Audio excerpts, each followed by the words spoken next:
नमस्कार। आज हम सिर्फ पहाड़ों की बात नहीं बल्कि उत्तर भारत की एक ऐसी लाइफलाइन की बात करने वाले हैं जो अब खुद अपने वजूद के लिए लड़ रही है। जी हाँ, हम बात कर रहे हैं अरावली पर्वत श्रृंखला की। ये महज पत्थर या चट्टाने नहीं है, ये एक दीवार है, एक गार्ड है, एक प्रहरी जो सदियों से थार के रेगिस्तान को हम तक पहुंचने से रोकता आया है। पर आज यही प्रहरी खामोशी से मिट रहा है। जरा इस नंबर पे गौर कीजिए। 31।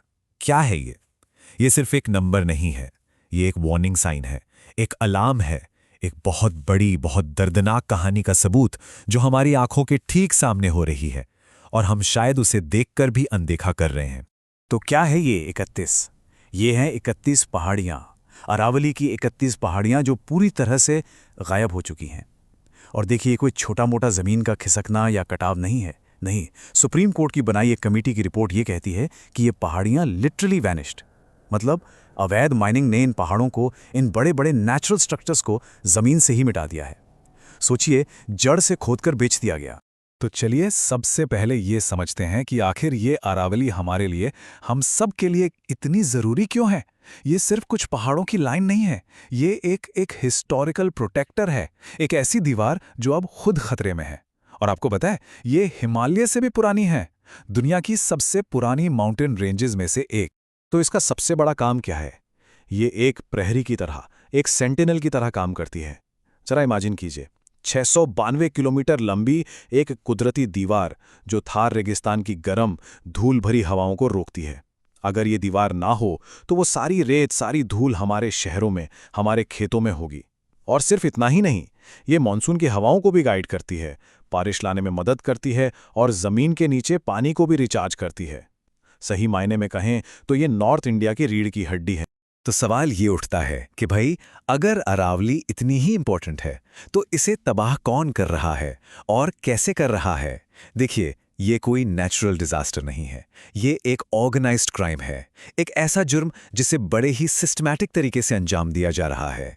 और ये कोई छोटी मोटी चोरी चकारी नहीं है, ये एक पूरा का पूरा नेक्सस है, एक गठजोड़। कौन कौन शामिल है इसमें? माइनिंग माफिया तो है ही, साथ में है लोकल पुलिस, फॉरेस्ट डिपार्टमेंट और एडमिनिस्ट्रेटिव ऑफिशियल्स भी। ये एक मजबूत सिंडिकेट है। होता क्या है कि सुप्रीम कोर्ट कोई सख्त ऑर्डर पास करता है तो बस दिखावे के लिए कुछ छोटे मोटे ट्रकों को पकड़ लिया जाता है, लेकिन जो बड़ी मछलियां हैं, जो इस पूरे सिस्टम को चला रही हैं, वो हमेशा साफ बच निकलती हैं। और सच कहूं तो यही सबसे खतरनाक बात है। सुप्रीम कोर्ट ने एक बार नहीं, बार बार अरावली में माइनिंग पर बैन लगाया है, लेकिन जमीन पर क्या होता है? ग्राउंड रियलिटी ये है कि इन ऑर्डर्स की किसी को कोई परवाह ही नहीं है। हमारे शहरों में जो बड़ी बड़ी बिल्डिंग्स बन रही हैं, सड़कें बन रही हैं, उनके लिए जो पत्थर, जो बजरी चाहिए, वो कहाँ से आ रही है? वो इन्हीं पहाड़ों को पीस कर आ रही है। और ये सब कुछ पूरे सिस्टम की खामोश रजामंदी से हो रहा है। क्यों? क्योंकि इसमें अरबों खरबों का फायदा जो।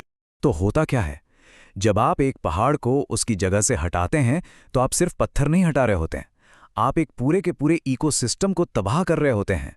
और इसके जो नतीजे हैं वो बहुत ही भयानक हैं। रेगिस्तान का फैलना, पानी का जबरदस्त संकट और जानलेवा बीमारियां। मरुस्थलीकरण या डेजर्टिफिकेशन, इसका सीधा सा मतलब है कि आपकी हरी भरी उपजाऊ जमीन रेगिस्तान बनती जा रही है। अरावली की दीवार में माइनिंग की वजह से जो बड़े बड़े गैप्स बन गए हैं, जहां से पहाड़ ही गायब कर दिए गए हैं, वो अब रेगिस्तान के लिए दरवाजे बन गए हैं, एक तरह के गेटवे। अब हो ये रहा है कि पश्चिम से जो धूल भरी आंधियां आती हैं, वो बिना किसी रुकावट के सीधे हमारे मैदानों में, हमारे खेतों में और हमारे शहरों में घुस रही हैं। अब ये साल देखिए, 2030, इसे बस याद रखिएगा। ये कोई बहुत दूर का भविष्य नहीं है, ये एक डेडलाइन है, एक ऐसी डेडलाइन, एक ऐसी चेतावनी जो साइंटिस्ट हमें दे रहे हैं। तो क्या है ये चेतावनी?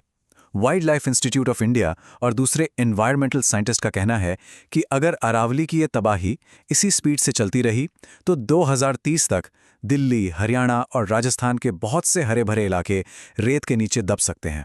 जी हाँ, रेत के टीलों में बदल सकते हैं। आपको नहीं लगता कि दिल्ली और जयपुर में पिछले कुछ सालों में डस्ट स्टॉर्म्स बहुत बढ़ गए हैं? ये उसी आने वाले खतरे का पहला सिग्नल है। हम एक डस्ट बोल बनने की कगार पर खड़े हैं। देखिए, पहाड़ सिर्फ हवा ही नहीं रोकते, वो पानी भी बनाते हैं, पानी को जन्म देते हैं। अरावली को तो राजस्थान की वाटर लाइन यानी जल रेखा कहा जाता है। और सोचिए, जब आप इस वाटर लाइन को ही मिटा देंगे तो नतीजा क्या होगा? एक भयानक, बहुत ही भयानक पानी का संकट। और ये जो पानी का संकट है ना, ये 3 लेवल पर हो रहा है। पहला, अरावली से जो नदियां निकलती थीं जैसे बनास और साबरमती, वो अब सूख रही हैं।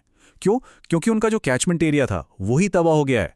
दूसरा, बारिश का पानी अब जमीन के नीचे जा ही नहीं पा रहा, तो जो हमारा ग्राउंड वाटर है वो रिचार्ज ही नहीं हो रहा। और तीसरा, जो थोड़ा बहुत पानी जमीन के नीचे बचा है उसे हम बोरवेल से बेतहाशा खींच रहे हैं। हालत यह है कि जिन इलाकों में कभी 50-60 फीट पे पानी मिल जाता था, आज वहां 1000 फीट खोदने पर भी पानी नहीं मिल। और ये सिर्फ पर्यावरण का संकट नहीं है, नहीं, ये एक ह्यूमन ट्रेजेडी भी है। जब माइनिंग होती है तो हवा में एक बारीक धूल उड़ती है, सिलिका डस्ट। ये धूल सांस के साथ फेफड़ों में चली जाती है और वहीं जम जाती है। इससे एक बीमारी होती है जिसका नाम है सिलिकोसिस। इसका कोई इलाज नहीं है। ये धूल फेफड़ों को धीरे धीरे पत्थर जैसा सख्त बना देती है और आखिर में सांस लेना ही नामुमकिन हो जाता है। हजारों मजदूर, हजारों गांव वाले इस बीमारी से तड़प तड़प कर मर रहे हैं। ये हमारे शहरों के विकास की वो कीमत है जिसे समाज का सबसे गरीब इंसान अपनी जान देकर चुका रहा है। चलिए अब जरा इतिहास में चलते हैं। राजस्थान का जो इतिहास रहा है वो बलिदानों और प्रकृति से प्यार की कहानियों से भरा पड़ा है। लेकिन जब हम उस शानदार अतीत को आज की सच्चाई के सामने रखते हैं ना, तो एक बहुत ही चुभने वाला सवाल सामने आकर खड़ा हो जाता है। ये कहानी है साल 1730 की। जोधपुर का एक गांव था खेजड़ली। वहां अमृता देवी बिश्नोई के नेतृत्व में 363 लोगों ने पेड़ों को बचाने के लिए अपनी जान दे दी थी। 363 लोग वो पेड़ों से लिपट गए थे और कहा था कि हमें काट दो लेकिन पेड़ को नहीं। ये शायद पर्यावरण के लिए दुनिया का सबसे बड़ा बलिदान था। उनका संदेश एकदम साफ था कि प्रकृति हमारी जिंदगी से भी ज्यादा कीमती है। और यहीं पर आज का सबसे बड़ा सवाल खड़ा होता है। जिस मिट्टी पर लोगों ने एक एक पेड़ के लिए अपने सिर कटवा दिए, उसी मिट्टी पर आज पूरे के पूरे पहाड़ गायब हो रहे हैं और हम सब चुप हैं। ऐसा क्यों है? कहाँ गई वो खेजड़ली वाली स्पिरिट? वो हिम्मत कहाँ खो गई? सोचिए, हमारी इस चुप्पी को आने वाली नस्लें क्या नाम देंगी? शायद कायरता। लेकिन क्या सब कुछ खत्म हो गया है? नहीं, अभी भी उम्मीद बाकी है।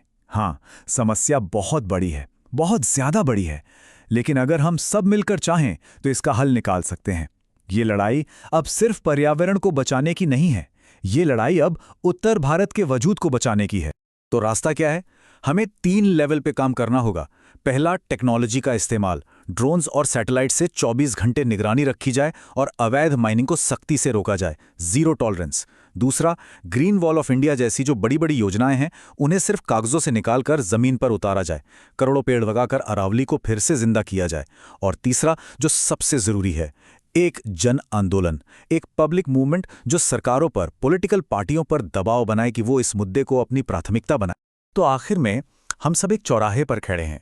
एक रास्ता तबाही की तरफ जाता है और दूसरा रास्ता है बचाने का, संरक्षण का। अब ये फैसला हमें और आपको करना है। हम इतिहास में कैसे याद रखे जाना चाहते हैं? उन लोगों की तरह जिन्होंने अपनी आंखों के सामने अरावली को मरने दिया, या उन रक्षकों की तरह जिन्होंने अपनी जमीन को, अपनी मातृभूमि को रेगिस्तान बनने से बचा लिया? चॉइस हमारी है, लेकिन एक बात जरूर याद रखिएगा, हमारे पास वक्त बहुत कम बचा है।